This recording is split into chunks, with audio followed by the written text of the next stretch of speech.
Hey everybody and welcome back to Sammy Stories.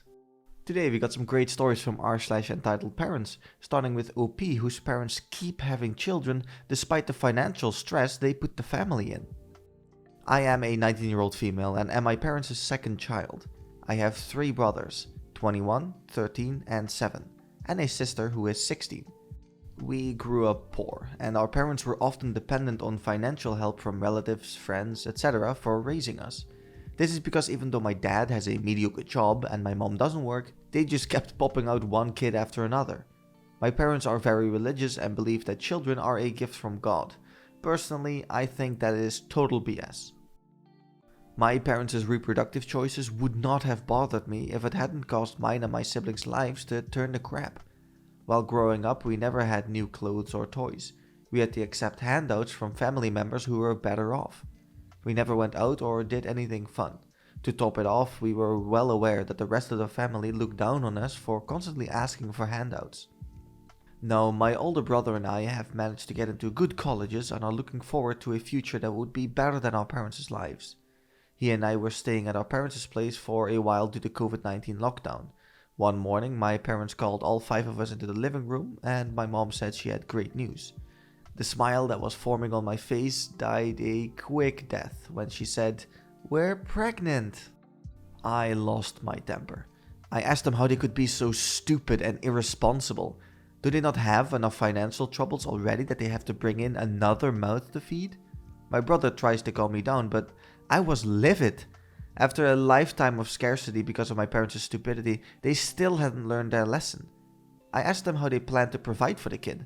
And my dad told me that I would have to give up the money our great uncle had left me. He had left all 5 of us some money that only we could access when we turned 18. I said, hell no! That money would help pay for my college expenses. He called me selfish for not being there for the family. I told them that if they couldn't provide for the kid, they should get an abortion. My mom started crying and called me a heartless monster. And my dad told me he was disgusted with me. I told them that there was no way I was going to pay for their stupidity and the only thing I would be willing to pay for is a termination. What I was really worried about was my siblings' lives getting even worse. My older brother and I have escaped our parents' clutches, but the others, especially my younger sister, will be expected to take care of this baby. No teenager deserves to have their adolescence ruined by diapers and a screaming baby. I know what that's like, as I had to go through that. It was expected of me to be an unpaid nanny to my younger brothers and sister. My older brother could go out with his friends and have fun, but I had to stay home and help give baths and feed the toddlers. I decided to get some family members involved so they could talk some sense into my parents. I called my mom's maternal cousin. She's one of my favorite people. When I told her that mom and dad were having another kid, she reacted with, "What? Again?" I told her everything and how they expected me to hand over my inheritance. She said she was going to speak to my parents and told me to not sign over anything. I promised her I wouldn't. Of course I won't. I also called 2 of my first cousins, one of whom is an accountant. She could explain to my parents how much of a financial liability this baby is going to be and try to convince them to either abort or give up for adoption. I moved out of my parents' home a few days ago. I was only going to stay there till the lockdown was relaxed, but I just can't bear to listen to my mom's nagging about this baby is a blessing and that I want to kill it. I've moved to a friend's basement for minimal rent. After posting this, Opie got the advice from the commenters to hold a intervention with family members and she posted this update afterwards. My mom's cousin paid them a visit about a week ago and tried to tell them that they weren't doing this child any favors by bringing it into a life of poverty. My mom was very rude to my aunt and told her that a woman who chose to remain barren will never understand a mother's love. My aunt never wanted kids nor had any, and it's one of the reasons she is my favorite. My dad told her to get out. Aunt told me there was nothing she could do, but she did try, and I didn't blame her. My cousin tried to explain the economic impact this kid would have, and my mom cried about how everyone was trying to take away her baby. What the f... The intervention didn't do anything, so now I've decided to cut contact with my parents. I just can't watch my family slide further and further into a hellhole. I'll be maintaining contact with my sister just to make sure my parents can't brainwash her. My older brother is going to stay in touch with all of them, which is a good thing as he can act as a link between me and the other siblings if my parents ever forbid them from talking to me. Otherwise, I'm done with these people. After a while, OP posted the final update. Yesterday afternoon, I got a call from my older brother. He told me that my mom has miscarried. This is hardly surprising as she is in her 40s. I felt a huge wave of relief wash over me. My siblings' lives would not be worsened by my parents' insistence on adding another mouth to feed on an already tight budget. And my sister would not be asked to give up her inheritance so they could have money for their new baby. My brother told me my mom had been crying, and while I did feel bad for her, I was still glad to hear about the miscarriage. I feel like we all dodged a huge bullet. Bro asked me to move back in for a while to help comfort my mom. I told him I wasn't going to move in because 1. My college would reopen in a few days, and 2. I'm done with all the family drama. However, I did agree to come visit my mom if only out of courtesy. In the evening, I went over to my parents' place. I took chocolate chip muffins for my mom, which I know she likes. My sister greeted me at the door and told me mom had been in bed all day. After greeting my dad, I went into their bedroom. My mom was sitting up in bed. I told her I was sorry about what happened and placed the muffins on the bedside table. She looked at me angrily and then threw the muffins at me. She screamed at me that she had lost her baby because of me. She said I had caused her stress and that's what's caused her to miscarry. She said I was probably glad her baby was dead, which is true, but of course I didn't want to point that out. She called me a witch and said I had wished this upon her. She was screaming so loudly, all my siblings and my dad came rushing to the bedroom. She yelled at me to get out, and I did. I hugged my older brother and sister, and before I left, my dad told me my mom was right, that my cruelty caused her to miscarry. I told him that was a grossly unfair accusation and reminded him that at my mom's age, it was quite common to miscarry. Then I just walked out. I'm so done with my parents and their stupidity. I can only hope they won't try for another kid. What a terrible parents, to be so obsessed with the idea of having to have children that you would inadvertently destroy their lives at the same time. I think the most horrible part of this story is blaming your child for the miscarriage. That is just a horrible thing to do. I hate how they were treated beforehand, but that took it to a whole new level. And I think that OP truly did a great job just leaving it all behind. I just hope that her siblings can do so as well. While I have you here, be sure to like the video and subscribe to the channel as it would help out a ton. In our next story, OP's mom thinks that she has the right to poison him because she is his mother. I am allergic to fish/seafood. It's not the anaphylactic type of allergy, thank goodness, so I'm not going to die if I eat some, but I do throw up, have a stomach ache, and a massive headache for hours.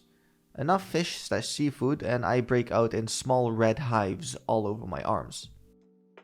My mother didn't believe it, and as a child I couldn't stand up to her properly.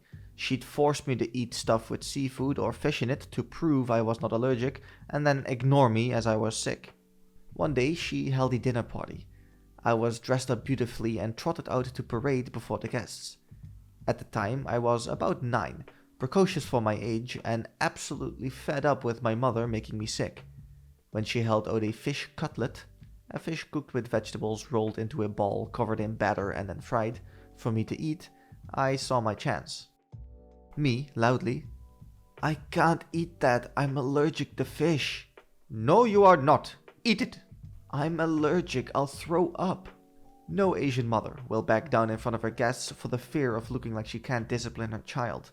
My mother grabbed the fish cutlet, shoved it into my mouth, and said in a most firm voice of command, "Eat." So I ate it. Cut to about 10 minutes later, and I go up to my mother and tug on her sari to get attention. "I don't feel so well." I vomited on her, on the expensive carpet in full view of all the guests. My mother has a reputation of being a kind, generous, charitable, and very religious woman, so in front of all of the guests, she couldn't do anything except act sympathetic and send me off to bed to recover.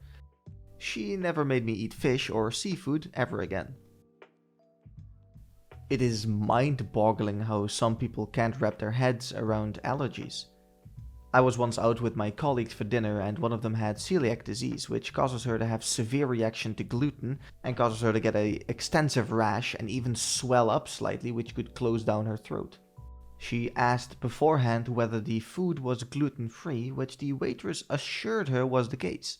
After she finished it, the waitress came back saying that the plate she had actually wasn't gluten-free. Now, I don't blame the waitress at all for making a mistake. She felt very sorry and was absolutely distraught. I actually blame the kitchen for advertising something and then messing it up in such a major way. In the end, she was completely fine, but it shouldn't have happened in the first place. I think it's really good from OP for teaching his mum the hard way of how it's supposed to be. In our last story today, OP witnessed a entitled mother getting absolutely destroyed. I saw this today and I cannot stop laughing. I was traveling in my city metro. It wasn't that much crowded at the time, but all the seats were occupied. Still, you could freely stand without being humped by a stranger.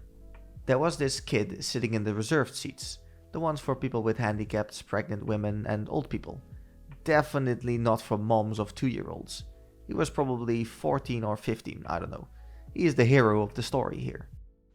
Then, at one stop, our entitled mother comes in. She has this cute little child who was trying to keep up with his mom's pace. Entitled mother instantly sees our hero sitting in the reserved seat and just stares at him. I guess this was her way to make people automatically give their seats away or something. The kid didn't move though. This probably irked entitled mother a lot, I guess, cause she moved towards the kid with heavy steps. She comes near him, stop, and again does the stare. The kid does not budge. Then she starts screaming. If she didn't have the whole compartment's attention earlier, she sure had it now. She starts berating the kid for sitting in a reserved seat and not giving it for someone more deserving, like a mother like herself, with a young kid. I don't know what her logic was, the seats aren't reserved for them anyways. She just kept shouting and screaming and tries to get the other's opinion on it, and for a while, people were on her side.